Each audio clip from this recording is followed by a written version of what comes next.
Hello there and welcome to another Bobeats video, and today we're gonna take a little first look at the new KP5 from Korg.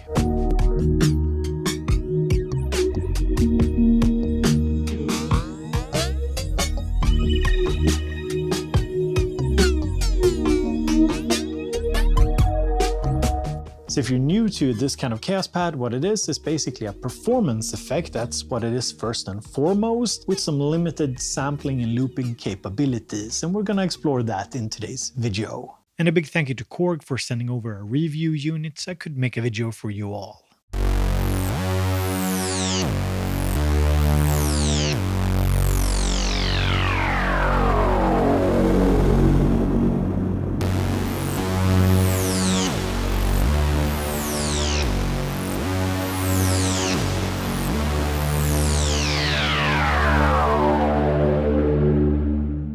Now, the actual X and Y pad should be very familiar to anybody who's used the Kaoss pad before. However, there's one new cool thing, and that is that you can use two fingers. We have some sort of gain or distortion, and a reverb.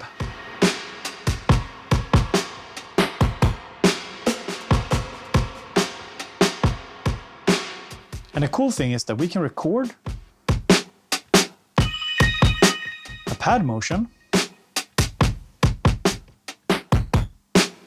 but we can also record a dual pad motion. And there's of course a ton of different effects here to choose from, and let me just play you a few demos so you get a sense of what's in here.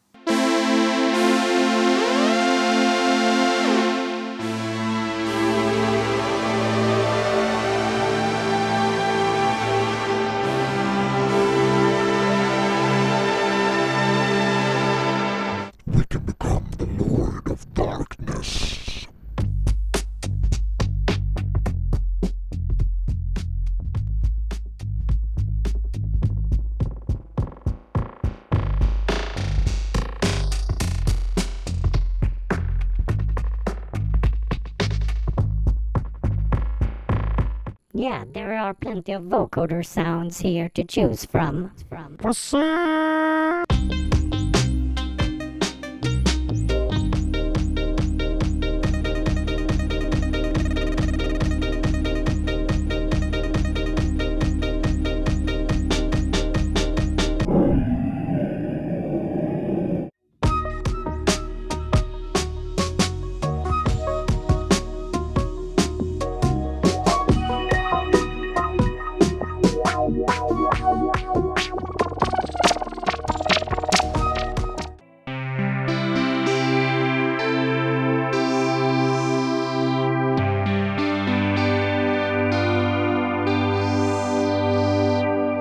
And just like some of the older Kaoss pads, there are actually some drum sounds and synth sounds. In terms of overall build quality, the unit feels very solid, it's sturdy, it feels well built. It's mostly made out of metal and it is heavier than it looks. The one thing I don't like is the knob caps. They feel very plasticky and not as good as the rest of the unit. In terms of I/O, we have the headphones input with level control, we have the instrument input with a trim setting, and you can use it for guitars as well as microphones. We also have an SD card slot with a really weird limitation of 32 gigabytes. This is kind of an old school limitation, something I don't like. And if we look at the back, we see the biggest disappointment, and that is that they still use RCA. I know it's not a huge problem, but I would have loved to see normal 1/4-inch jacks instead. Then we have a little switch which you use to set it to send mode if you're going to use it as a send effects with a mixer. We have a USB connection because the unit does work as a USB audio interface, and then we have the big DIN MIDI ports which you can use, for example, to sync the device. So I have the Digitakt over here as a sound source, and we have level control for the input. It's connected here at the back with RCAs, and yeah, they still use RCAs on the Kaoss Pad 5 here. And we have this little selector here which can select between the mic and guitar or instrument input over here. So you can use a microphone like this here. This is a Rode microphone, the M1. It's basically like an SM58. and then you can insert it over here. You have a level setting here, so you can la la la la la. And something that I think is new for the Kaoss Pad is the ability to not only switch between mic, the instrument input, and the line input, but have both of them active at one time, so you can monitor and record from both of them at the same time.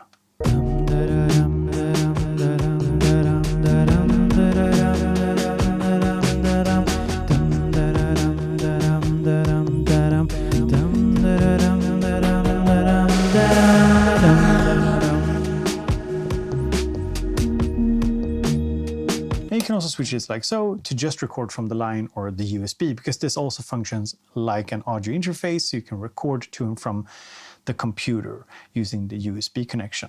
And if I play something, you can see we also have a little indicator here, whether or not it's too loud.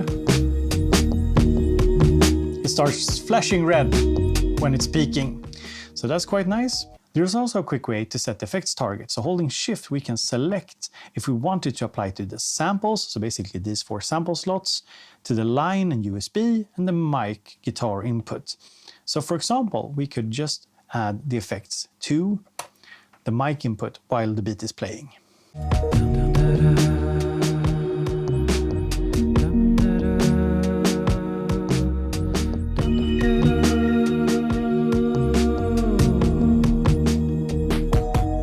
And then we have these 8 buttons here, which are used to access 8 favorite effects. So use the quick access.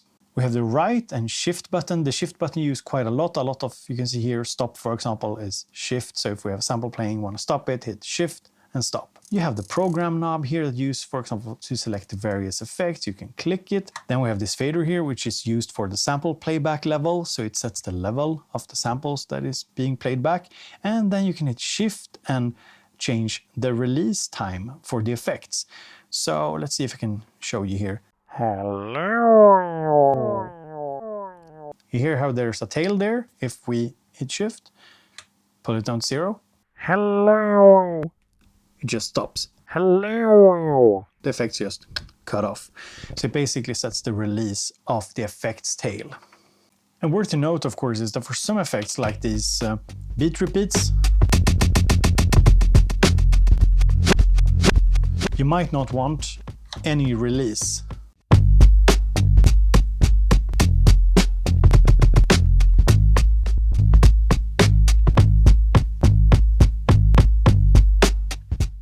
You also use Shift and these buttons here to access different settings for the card, for example, formatting, the MIDI settings, pad, LED, global, and mode. And there's of course the old trusted hold effect, so if we play something here,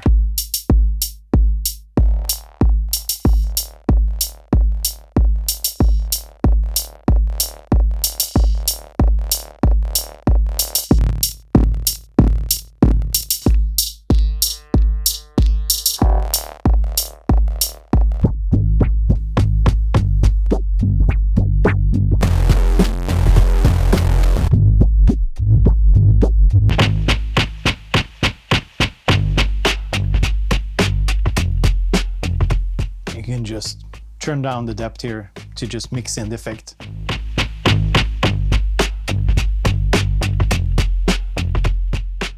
And a really cool thing that you can do on the Kaoss Pad is edit the effects programs on the device itself.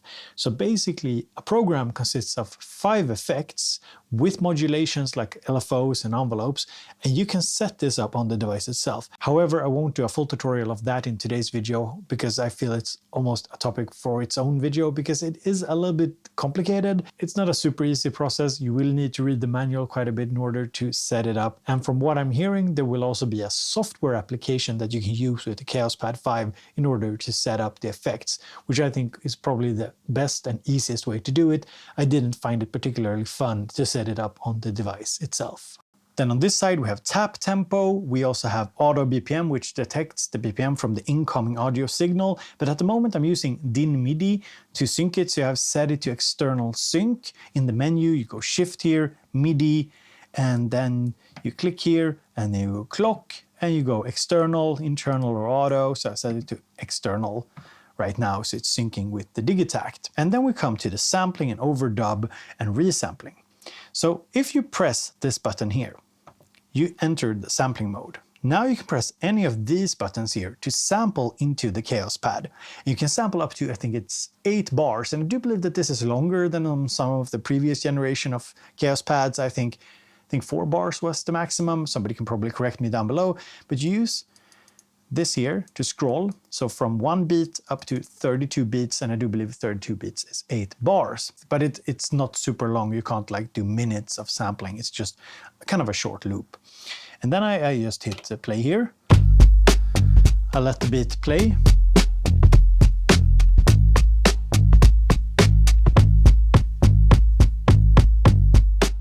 And I press the sampling pad. You can see a little sampling indicator here showing how long I've sampled. And there we have the loop. And it should hopefully loop, because whether or not it loops, I think it depends on how you actually recorded the sample. So if you just briefly recorded it, it becomes a one shot. And if you actually recorded for the entire sampling length, it automatically loops. And it seems like it's automatically looping here. Now say I want to record this loop here with this effect here. In order to do this, I can internally resample. So I basically did Shift and resampling. And now we set the length again, and they're blinking yellow. So when I press here, it will sample whatever is going on the device into the B slot.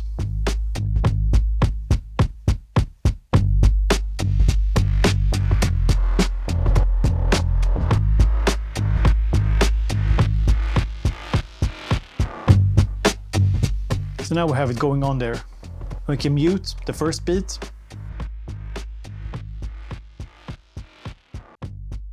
We can jump between them.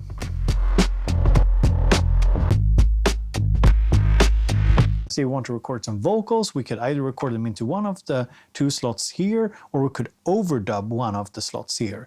So to overdub record, we just press sampling 2 times. It turns this kind of blue or purplish, and then you press the B button here, for example, in order to overdub into it. And make sure you have set it to the correct inputs. Tungsint, jag driver jag fram som ett band som bandas många gånger med samma trams. Jag är tungsint, jag är en ensam lyricist som till sist vunnit genom lite list. Tungsint, jag driver jag fram som ett band som bandas många gånger med samma trams. And I decided to record some ad-libs and overdub the recording a bit. And now I just wanted to record some finger snaps as well.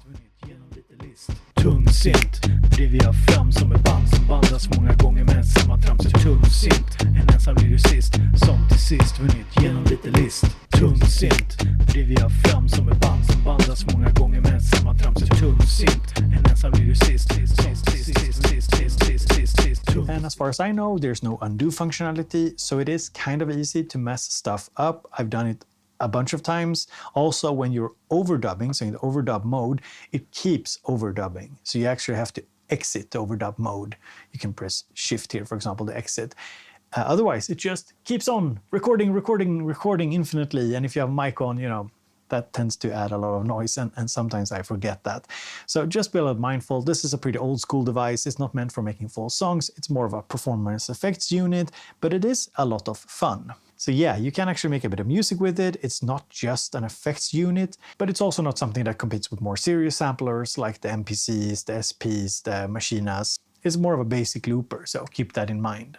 I also want to mention some potential negatives. Firstly is that this is not a revolution, it's a slight evolution of previous Kaoss pads. It is for the people who love the previous Kaoss pads or have seen them and really want that kind of classic Kaoss pad.